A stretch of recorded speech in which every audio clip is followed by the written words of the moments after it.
Welcome back to Raw is Retro for the Sharpshooters on YouTube. Before we start, make sure you've hit that little subscribe button down there and hit the bell next to it. Yeah, do it because we Do want to it. reach 400 before the end of the year. Are Do there it. films with 400 in the title? No. Is there none? There must be some. Let me just have a quick Google whilst you intro the show, Manny. You're the one that does the intro. He's Ross Bell. I'm Lord Mayonnaise. And he's looking for things that start with 400. And I don't 400 Blows is a 1959 coming-of-age drama, and the director will draw it, Dave. That sounds like it belongs on Pornhub. It does, actually, yeah. It's a French film as well, from 1959. So, well, je déteste en français. It's on YouTube. It is on. Oh no, it's a 2-minute clip. Never mind. But anyway, yes, this is Roy's Retro. We are back in 1998 to talk about another Saturday Night Raw. And I'm just reading this. I don't know where this is. Lowell, MA. Where's MA? Massachusetts? Massachusetts, I'm guessing. At the Songas Arena. Brilliant name. I actually prefer the the arena setting for these Saturday Night Raws to the ramp. I don't know why. Stuff. Maybe it's because it's a change from what I'm usually seeing, but I prefer it. That's fair. Yeah, it is different. I like it when they do mix it up. I'm always a fan of MSG when you see right down the ramp. Let's get into it. Jeff Jarrett versus Edge is your opening match. He's gone from headlining last week's episode of Raw to opening this week's episode of Raw. He's been downgraded by quite a bit, but he smashes Edge with the guitar after quite a good match, to be fair. I enjoyed this. Really good match. But DQ finish. Of course it is. And then they leave a Southern Justice business card on Edge's chest. I like that. As you do. I like that. And just in case Edge wants their business. I don't think he's their clientele, to be honest. We get another match. I'm in shock that we've... Can you really call this a match? Because Bradshaw destroys draws. Well, true, but I like watching Bradshaw destroy people. I don't know why. I'm going to have fun when the Acolytes are around, because they don't give a shit, do they? They just absolutely destroy people. Yeah. And I don't think he ever changed. No. Ron Simmons was hardly a soft worker either, so we're going to see some guys get destroyed. Who wins? Droz wins. No, Bradshaw wins. Bradshaw wins with the clothesline from hell. Yeah, of course he does. I don't get what they're doing with Droz. Because they're aligning him with LOD, and then eventually Droz as well, and then eventually he has his accident, and then he's off. How long till Prince Albert turns up then? That's Droz's world, isn't it? He comes in. Yeah, I think that's 99. Personal piercer or tattoo. Yeah, I think that's 99 or probably late 98. Seems like a whole different era almost to what Droz is doing now. Yeah, but Prince Albert was actually in the Attitude game, so I'm guessing he can't have been that far off. No. Definitely 99 at some point. Yeah, we'll see him. Michael Cole checks in on the oddities and the ICP. Why? No one cares, Michael. Yeah, exactly. Who cares? You've got better things to do, Michael. And Ross also doesn't care about the match that he just clearly skipped over, which is Mark Mero versus Miguel Perez Jr. Oh, yeah. But that was terrible too. I said last week I'm done with the Los Boricuas. Mero wins with a TKO for the win. Which I'm surprised no one ever does that finish. It's a good finish, isn't it? Yeah, a swinging cutter. Yeah, someone could do that. It's if Mark Mero can do it and make it look good, it's definitely a thing that someone else could do, bring in. Yeah, but yeah, it looks like a very good finish. But I think EC3 may have done it. Okay. But I don't know why enough people don't do that. It does look like it is a good finish. Yeah. What's EC3 doing now? Is he in that Braun Strowman? Yeah, control your narrative, which is absolute shite. DOA versus Kurgan and Golga, the match we've all been waiting for. Yeah, because everyone's come to see the greatest show. Yeah, Golga's got his Cartman doll at this point on his Cartman t-shirt. Puts Lawler's crown onto the doll. I'm sure Lawler's thrilled about that. He does ask him if it reminds him of little Brian, though, which is funny. I love the JR hates Brian Christopher so much. This is the low point of today's show. Yeah, the ICP turn up and cause a DQ. Yeah. They had their own wrestling company, didn't they? Yeah, I think it's Backyard Wrestling or something like that. Yeah, that's about right for them guys. Yeah, terrible. Where do we go? We enter the war zone. It's got kind of a quick start to Raw. The first hour kind of flew by because there's actual matches and stuff. And we also didn't care about them. That's why Ross. Yeah, true. That works. Yeah. We kick off the second half of Raw with The Rock coming to the ring. He wants to talk about his war he had with Triple H, basically in the ladder match at SummerSlam. But he's moving on. He's done. He's done with Triple H, and he's got his sights set on a bigger prize, basically. Yeah, which I like. This I like. We've seen over the months of this now the kind of evolution of The Rock, and there's no looking back, is there? He just doesn't stop from this point. Or even from before. It's interesting that we started on the end of '97. Yeah. But so we were watching, because at that point it was almost like Austin and The Rock were kind of on the same level. Yeah. They were feeling about the IC title level, weren't they? Yeah, and then if they were on a graph, they were like that together. But then The Rock and then Austin kind of shot up come Romania. Yeah. And then now it's The Rock's turn. And then slowly behind him is Triple H. Yeah, Triple H takes another year, and he gets there in like 2000 when those two are still absolutely huge stars. It's really, really good storytelling and really, really good kind of development of talent, which I don't think they get enough credit for, really, because they're three absolute superstars with those guys. Well, that's definitely the turning point, because they were making their own stars at this point. So it took a while for this to happen, and that was a turning point towards the end of WCW. And then WCW had their own nonsense going on backstage and stuff like that. Yeah. At the same time, so that benefited everything going on in terms of this Monday Night War. Yeah, if you can you're building those stars, and you can also steal the Radicals and Jericho and people like that. It just makes it for such a good product to come. Until then, we have to get through stuff like Southern Justice versus Too Much. Again, I don't mind Too Much. Southern Justice, I didn't like them as the Hog Farmers. I don't particularly like them as Southern Justice. Well, I didn't mind them as the Godwins, but yeah, this is Southern Justice just feels racist. It is. That's the problem with it. Like, they are racist characters. Southern Justice. I mean, yeah. They win. They hit the slop drop on Scott Tuati. It's a decent match. They're just very solid tag teams. But it seems like tag team wrestling doesn't really matter at this point. Yeah. It's like they've got the Outlaws, and then there's just everybody else below them. Our next match is Vader versus Dustin Runnels. The Preacher. Yeah. He's just talking about Goldust, isn't he, basically? Keep saying that he's coming back, or I have come.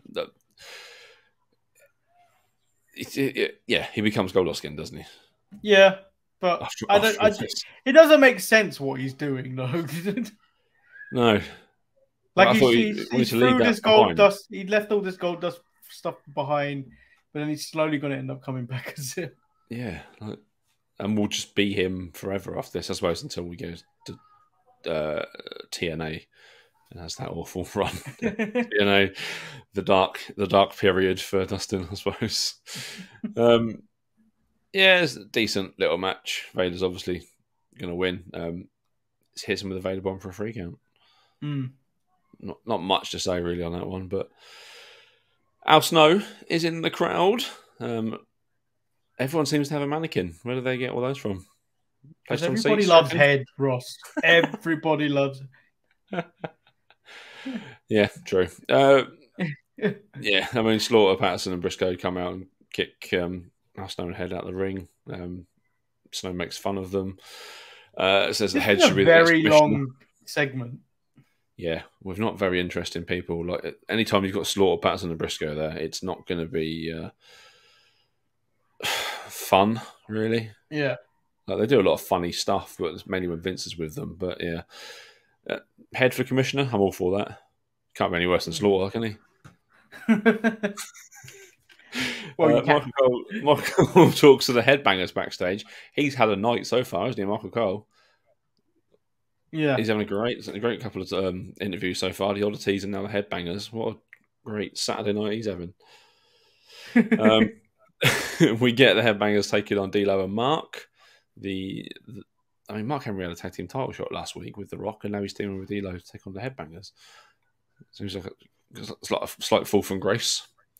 But again, it's a DQ finish because Chyna's here for 2 weeks in a row. Chyna comes out and makes her feelings known towards Mark Henry.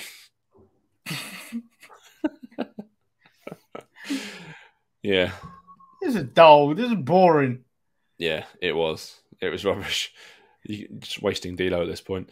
Our main event is DX versus Kai and Tai. Why? Out of where? Where has this come from? Why is this even a match? Triple H reminds us that DX won all their matches at SummerSlam. They've got the IC title, they've got the World Tag Team titles, and it's just missing the one big title. I do miss the days when it was just 3 titles. I think that day is coming soon. Yeah, I really hope so. I mean, get rid of those cursed women's tag team titles because it's just going to injure every woman in the business. This is all right, actually. I didn't mind this. Kai and Tai can obviously wrestle, and they kind of push the DX not to their limits, but they make them actually have to wrestle for a change. But yeah, the Outlaws obviously win after a X Factor from Xbox to Attacker. Yeah, and then Mark Henry appears. Chyna does her stuff. Yeah, brilliant. I mean, why this was awful. Yeah, what? After a really fun episode of Raw last week, and not a bad start to this week. Like, you had Bradshaw destroying Droz, you had Jarrett and Edge in a decent match, obviously a DQ, but it fell off a cliff after this. Yeah. The rest of the show is so bad. One of the worst episodes we've watched, I'd say. Yeah. I don't think that's too harsh a comment to make. But you watched it all with us, sucker. That's the last Saturday Night Raw. Thankfully, we're back to Monday nights next week. No, I think next week there's a Saturday Night Raw. Is it? Yeah. I thought it was only 2. Because the following week, the next episode of Raw is like 3 days afterwards because it goes back to Mondays. Oh God. Okay, excellent. We have another one of these. The very random episodes of Raw. But yes, that is it from us this week, Manny. Your match of the night. I'm just going to say main event because you'll never see Kai and Tai in another main event again. True, yeah, that's probably the heights of their WWE careers at this point. For me, it's Bradshaw and Droz. Match of the night. Not really a match, more of just a beat down, but I love Bradshaw beating people up. It's fun. MVP? Who you got? Chyna. I'm going with Michael Cole because he's had a bad night and he deserves something out of this episode of Raw. No, Michael Cole deserves nothing. He doesn't choose to talk to, does he? Surely. He's backstage. That's his job. Yeah, fair enough. All right, I'll go for The Rock. I enjoyed his promo. I like where we're going with The Rock, and it's going to be fun to watch him get bigger and better. But that is it for this episode of Raw is Retro for the Sharpshooters on YouTube. Make sure you like and subscribe to the YouTube channel. Make sure you're involved with the Midcard Mess on Facebook. Lots of good stuff. I don't know if anyone else's Facebook fell apart today, like mine did, but I was just getting loads and loads of notifications from groups that I'm not even in. I don't know what happened. Oh, mine hasn't done that. Oh, okay. Just me then, really. I've been hacked. I'm Facebook hacked, probably. But yeah, that's get involved in Midcard Mess. If you can't find it, just search for it on Facebook and get involved. There's lots and lots of good people talking wrestling all day, every day in there. We are on the road to... What's our next pay-per-view? In Your House Breakdown. Ooh. And if this heat doesn't stop, I will have a breakdown. I want winter to arrive. Yeah, so do I. I'm all down for winter. Bring on hoodie weather, please. Yes, I'm tired of this. I thought we'd broken this heat, and then it's just come back with a vengeance. No, it's too hot. Yeah, we had loads of rain last couple of weeks. It was lovely. But loads. I had 2 days, maybe 2 days at most of it. We had like a week of it. It was really nice. And it didn't stop the children. All I can hear is the children.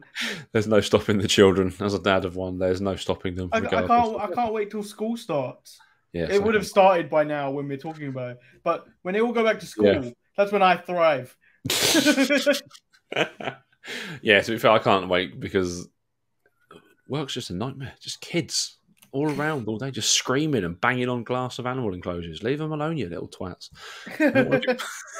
But yeah, get involved. Leave comments in the comments section below. Like and subscribe to the channel. Share all of our stuff. Get involved with all the other shows during the week.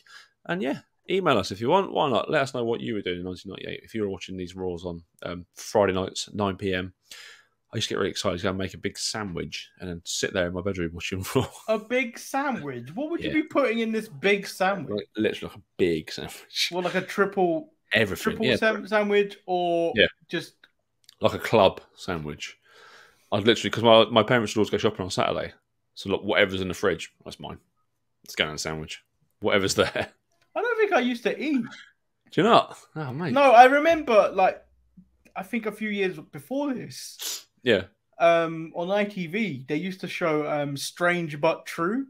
Yes. And I used to get freaked the fuck out by it.